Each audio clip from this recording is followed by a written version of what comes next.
Hi grade 10, time to look at some exponential and logarithmic graphs. Now the exponential ones we have already looked at the beginning of the year when we looked at the other types of functions. So the first part should be a little bit of a refresher. We didn't really spend much time on the logarithmic graph, so that might be a little bit new to you. You will need to remember some of your graphing transformations when we do these. All right, let's start with a simple exponential function. So we're going to start with our graph y equals 2 to the x. Remember, in general, the exponential function, in general, is just y equals a to the power of x. That's the parent function, where a can be any number we like, except 0 and has to be, a has to be greater than 0, and also a can't equal 1, because then it wouldn't be an exponential. It would just be 1 to the power of x. 1 to the power of anything is always 1. Right, so that's our parent function. So we're going to look at one specific function to begin with, 2 to the power of x. We'll start by just filling in a table of values and plotting the points, joining them up, having a look what they look like, and then looking at some features of this graph. So just substituting the values in for x. So we'll have 2 to the power of negative 2. Now this is a bit hard to know what that looks like. I'm not sure what to plot there. However, if I use my log rules, I know that if I have a negative power, I can rewrite it with a positive power by making it a fraction, 1 over, and then just disregarding the negative. So I have 1 over 2 squared, which of course is 1 over 4. Okay. Similarly then, substituting 2 to the power of negative 1, that's the same as 1 over 2 to the power of 1, which of course is just a half. Then we have 2 to the power of 0. You should remember that anything to the power of 0 is always 1. Then we substitute x equals 1. 2 to the power of 1 is just 2. X equals 2. So 2 to the power of 2 is 4. And then lastly, 2 to the power of 3 is 8. And we're then just going to literally plot those points. Let's see if I can get my whole graph here. Okay, so we had when x is, let's start with the easy one. When x is 0, y was 1. When x is 1, y was 2. When x is 2, y was 4. And when x is 3, y is 8. Then we go to the fractions. When x was minus 1, y equals a half. When x is minus 2, I'm going to have to just approximate, but it was roughly there as a quarter. And then we need to join these points up to make a nice smooth curve. Now, this is quite tricky to do with this pen. Hopefully you do a better job than I do. Let's try and get the pen to work. This, of course, should be done in pencil and make it as smooth as possible. So what's going to happen here is we see in this negative section here, the numbers are getting smaller, a half, a quarter.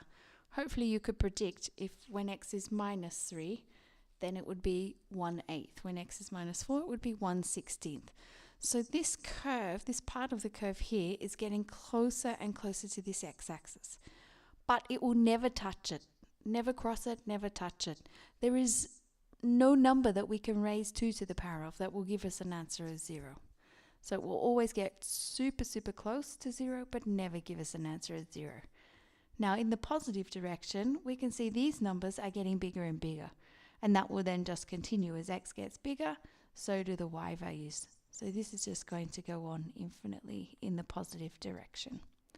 So this sort of shape, this curve, is an exponential curve. So all exponential functions look something like this. Of course, it might be transformed in some way, but it will always have that shape. So let's look at the domain. So the domain, you need to remember from the very first topic we did this year, the domain is always about the x values. So we need to think, is there any value for x when if our function is 2 to the power of x, Is there any function we cannot use for x? Well, we can certainly use positives. We can certainly use negatives, as we can see on our graph.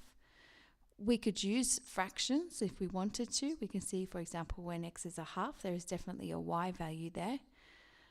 We could use fractions, we can use decimals. So there doesn't seem to be any restriction on the domain. So that must mean that x could be any number we like. So when it's x can be anything, all we have to do is write x is an element of all real numbers. The range is a little bit different. There are some restrictions on the range. We can see from even just from our graph, all of our answers are positive. And as I said before, they will never be negative. They will never touch, the graph will never touch the x-axis. It will never go below the x-axis. So the y values, remember we're looking this way, these y values will always be positive. So they will always be greater than 0, not equal to 0 though. Remember there is no number that you can raise 2 to the power of, so you get an answer of 0. So y is greater than 0. The asymptote, you might remember this word again from our function work and from the graphs work. Asymptote is a line that the graph gets really, really, really close to but will never actually touch.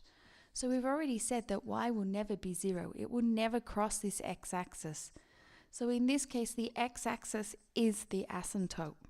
Now, normally we write and we draw on the graph an asymptote with a broken line, but you can see I can try and draw a broken line there, but it's a little bit hard to see. So if one of the axes is an asymptote, you don't need to draw this broken line. It's only if it's somewhere else on the graph. Okay, so the equation of this line, the x-axis, is y equals 0. So that's the asymptote. Now you need to remember when you're drawing these exponential graphs, if there's been a vertical translation, which moves it up or down, the asymptote will also move, as well as the actual graph moving. And you must indicate that on your graph. We'll talk more about that in a moment. The y-intercept, if it's just a number to the power of x, the y-intercept will always be at 0, 1, because anything to the power of 0 is 1. Of course, if you do some transformations on your standard a to the power of x function, then your y-intercept might move. But for the parent function, it will always be 0, 1. So that's what our exponential function is. Let's have a look then at the next section. So the next thing we're going to look at is the inverse of y equals 2 to the power of x. And again, we've looked at inverses before. We did that in the first unit. So you need to remember, how do we find the inverse? The very first thing we do, the definition of an inverse, is where we just literally swap every x coordinate with its y coordinate. So we do the same for the function. So the first thing we do is we write this as x equals 2 to the power of y. That's the first step of finding any sort of inverse. The next step is then normally when we write equations, we write it as y equals. So we need to rearrange our equation. So you might ask, well, how are we going to rearrange this equation? Well, now we can use what we looked at the very first lesson of this logarithm section of how do we change an exponential to a log. So you should remember that we can easily change. The whole definition of a log is just writing an exponential a different way. And the base of the exponential is always the base of the log. And we take the log of the answer. So log of x. And of course then that's equal to whatever the power is. So y equals log of x base 2. That's the inverse. So what that means, I could use any value here. I could replace the 2 with a, and all that's going to change when I find the inverse is it would be log of x base a. So what this means in general, for any exponential, its inverse is always going to be the corresponding log. Now what that means then for the graph is, of course, we could draw a table if we wanted to. If I can get this to move again. But also what you should remember is that with inverses, the graphs of two inverses are just reflected in the line y equals x. So here I have the graph drawn for you, y equals 2 to the x. And I can easily get some points, and I can use my knowledge of inverses to get an idea of what log x looks like, with base 2 in this case. Okay, the first thing I would do, remember, what we do here is we just reverse the x and y coordinates. So here, oops, what happened there? Let's have a look. Okay, let's try again.